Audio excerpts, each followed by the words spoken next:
مذہبی مطالعہ اپنی جگہ میں، اگر معاشرے کے حقائق سے آپ آشنا ہیں اور بہت خوبصورت گفتگو فرماتے ہیں ڈاکٹر عامر عبداللہ محمدی۔ السلام علیکم ورحمۃ اللہ۔ وعلیکم السلام ورحمۃ اللہ وبرکاتہ۔ کردار پڑھایا جاتا ہے اور جناب رحمت اللہ عالمین کی آپ سے نسبت، احترام اور محبت کو ہمارے نصاب میں اس طرح سے پڑھایا جاتا تو لوگ سمجھتے کہ کتنا بڑا رتبہ ہے باپ ہونا بیٹی کا، کیوں نہیں پڑھایا جاتا؟ کیسے اس طرح کے لوگ پیدا ہوتے ہیں؟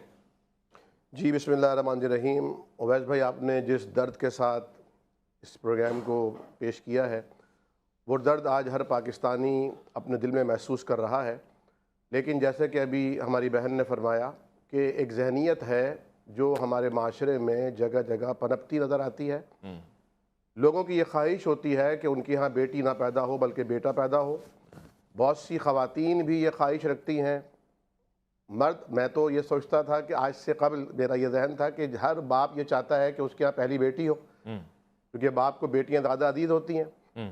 لیکن اس واقعے نے بڑا چونکا دیا ہے اور بڑا حیران اور شجدر کیا ہے کہ نبی کریم آپ فرما رہے ہیں رحمت للعالمین، اور قرآن نے آپ کو یہ درجہ دیا کہ وما ارسلناک الا رحمت للعالمین، آپ نہ صرف مجسم رحمت بنا کر بھیجے گئے بلکہ عالمین کے لیے رحمت کا باعث ہیں۔ جی، تو اللہ رب العالمین نے جسے رحمت للعالمین بنایا، اس کے گھر میں 4 رحمتیں نازل فرمائیں۔ آپ کی 4 بیٹیاں ہیں، اور نہ صرف یہ بلکہ رب تعالیٰ نے جب اولاد دینے کا ذکر فرمایا ہے قرآن میں کہ اللہ ہی ہے جو جب چاہتا ہے بیٹے دیتا ہے، بیٹی یہب لمن یشاء اناثا ویہب لمن یشاء الذکور او یزوجہم ذکرانا و اناثا۔ یعنی پہلے فرمایا اللہ بیٹیاں دیتا ہے، پھر فرمایا اللہ بیٹے چاہتا ہے تو بیٹے دیتا ہے، ترتیب میں بھی بیٹی چاہتا پہلے ہے رہتی تو ہے۔ ملا جلا کر دیتا ہے۔ یہ باور کرا دیا کہ جاہلیت کے دور میں رہنے والے بیٹوں کو اولیت، فوقیت اور برتری دیتے ہیں، رب تعالیٰ ان کے ذکر کرنے میں بھی بیٹیوں کو مقدم فرماتا ہے۔ ماشاءاللہ ماشاءاللہ، کس خوبی سے آپ نے بیان فرمایا۔ بیٹیوں کو قرآن نے اس لیے بھی مقدم رکھا ہے اور فہرست میں اوپر رکھا ہے کہ لوگ سمجھ سکیں، مگر میں اب تک یہ بات نہیں پھر سمجھ اویس پایا۔ بھائی، آپ کی اگر اجازت ہو تو میں ایک بات مکمل اپنی کر لوں۔ آپ یہ دیکھیے کہ اللہ رب العالمین نے دوسرے مقام میں فرمایا المال والبنون زینت الحیات الدنیا والباقیات الصالحات۔ امام قرطبی رحمۃ اللہ علیہ اپنی تفسیر میں فرماتے ہیں کہ اللہ نے مال کا بھی ذکر کیا، بیٹوں کا بھی ذکر کیا کہ یہ دنیا کی زندگی اور دنیا کی زیب و زینت کا باعث تو بن سکتے ہیں۔ الباقیات الصالحات کا ترجمہ امام قرطبی رحمۃ اللہ علیہ نے فرمایا یہاں بیٹیاں مراد ہیں، تو صرف دنیا میں نہیں آخرت میں اصل میں کام آئیں گی۔ جیسا کہ نبی کریم صلی اللہ علیہ وسلم نے فرمایا جسے اللہ تعالیٰ نے 3 بیٹیوں سے نوازا ہو اور وہ ان 3 بیٹیوں کی بچپن میں اچھی پرورش کرے، تربیت کرے، پھر ان کا نکاح کرے، اور پھر اگر وہ پلٹ کر آئیں تو بھی ان پر صبر کرے، نگہداشت کرے، خدمت کرے، تو فرمایا کہ یہ جنت میں لے جانے کا باعث بنیں گی اور جہنم سے آڑ بن جائیں گی۔ ایک صحابی کھڑے ہوئے، یا رسول اللہ اگر کسی کی 2 ہی ہوں تو فرمایا اس کے لیے بھی یہی اجر ہوگا۔ ایک اور صحابی کھڑے ہوئے، انہوں نے کہا یا رسول اللہ اگر کسی کی 1 ہی بیٹی ہو، خواہش تو ہو کہ اور ہو لیکن ہو ہی 1 بیٹی، فرمایا اس کی نیت کی بنا پر اللہ تعالیٰ اس کے ساتھ بھی یہی فیصلہ فرمایا۔ جلدی شادی کروا دو، جلدی شادی کروا دو۔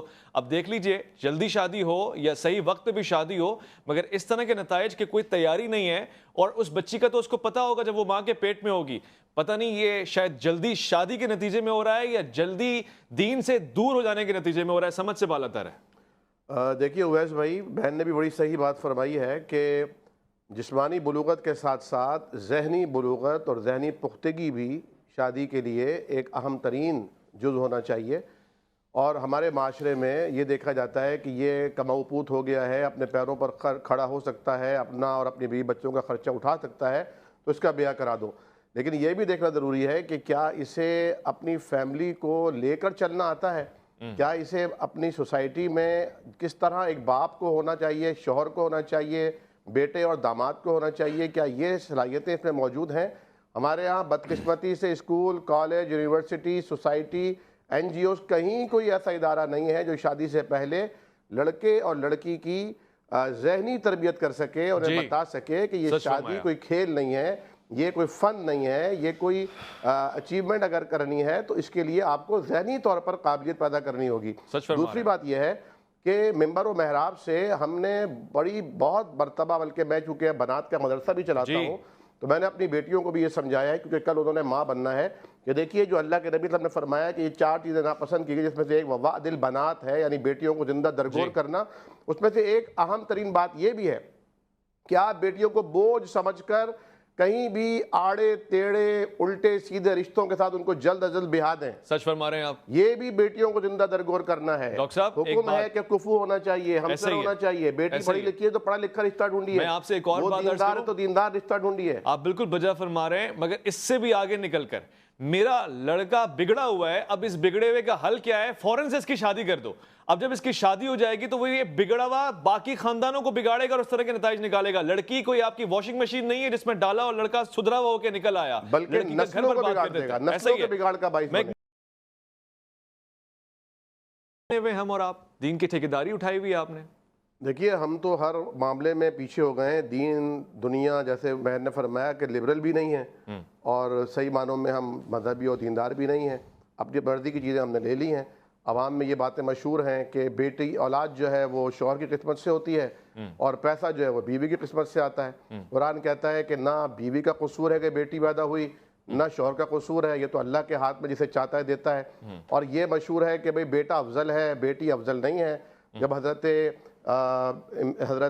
مریم علیہ السلام کی پیدائش ہو رہی تھی، ان کی والدہ نے منت مانی تھی کہ اللہ تو مجھے اولاد دے گا تو میں اسے وقف کروں گی بیت المقدس کے لیے، لیکن ہوئی بیٹی پیدا. تو وہ کہنے لگیں کہ یہ تو میری بیٹی ہوئی. تو اللہ نے کیا فرمایا؟ لیس الذکر کالانثی. یہ نہیں فرمایا کہ بیٹی تو ہاں واقعی بیٹی بیٹے کی طرح نہیں، یہ فرمایا بیٹا کوئی لڑکا اس لڑکی کی طرح نہیں ہو سکتا. صحیح. تو لڑکی کو اللہ رب العالمین نے یہ فضیلت دی ہے. جب تک معاشرے میں بچی کے پیدائش پر مٹھائیاں نہیں تقسیم ہوں گی یہ معاملہ ایسا کہ ایسے ہی رہے گا.